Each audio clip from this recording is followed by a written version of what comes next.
Today is Christmas, so this is for the new year. Let's talk today about the difference between being scapegoated in one's family and being under the difficulty of being a person of color, a black person in white society. There are differences and there are similarities. So let's talk first about the similarities. A black person in America grows up under a psychological burden. That is the cultural knowledge among their people that they have to do or may have to do or probably will have to do at some time in their lives with a racist comment, a racist attitude, or racist behavior, even racist politics.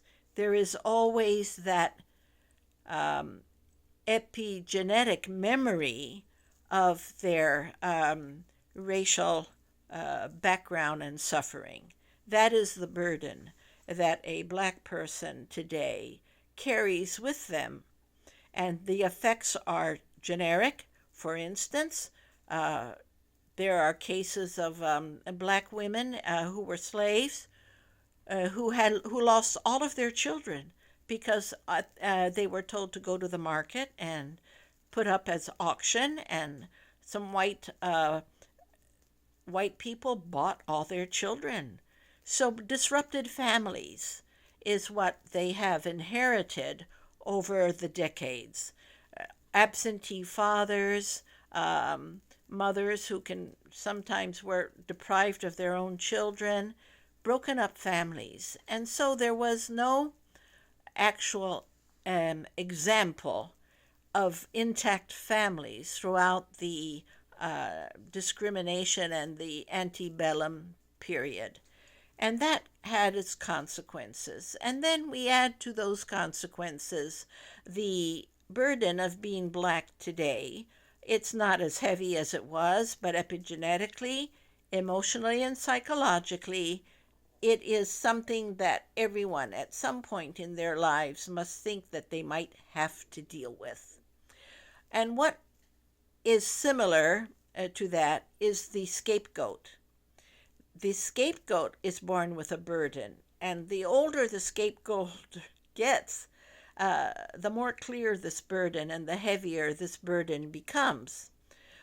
Scapegoats are have to face prejudice and bias from the beginning. They are not believed in. Nobody values them.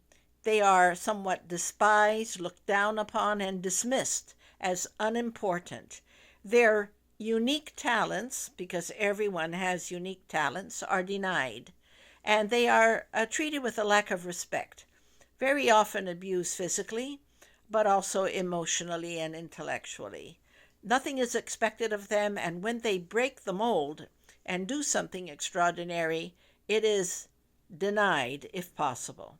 So, those are the similarities, that you are born and raised with a burden that you will have to process over and over again throughout your life as you come more and more into your own. Now, let's look at the differences. What are the differences between a black person in society and a scapegoated person in one's family? The first difference is that, in some sense, the black person has an advantage. The black person has his or her sisters and brothers in the community, all operating under the same burden, under the same historical bias, all operating on a let's be careful, you never know when you're going to meet racism, etc. So there's a unity, a recognition of the same burden that one has in one's sisters and brothers of race. But the scapegoat does not have that community of scapegoats growing up. The scapegoat is alone in a family unity which excludes the scapegoat emotionally. So the difference is that the scapegoat is truly lonely in their growing up and developing because they are not treasured the way other children are. They are not treasured, and that is difficult to come back from because it has so many psychological effects on the ability, one, to believe that one is lovable, two, to believe that one has value, and three, to be able to recognize what is love and what is not love, because a scapegoat is used to being treated badly in the name of love because family is supposed to be loved. So that is a major difference between the black person suffering racism and the scapegoated person, and that is that there is no community at large with which to identify. But that is the difference. The similarities are, as I said before, that psychologically, both groups, the scapegoated people and the black people, bear a burden. Now, some black people will say, well, you can't compare a scapegoated individual to what we, the black community, has had to put up with through the years. Psychological, and that is true. As a group, it's absolutely true.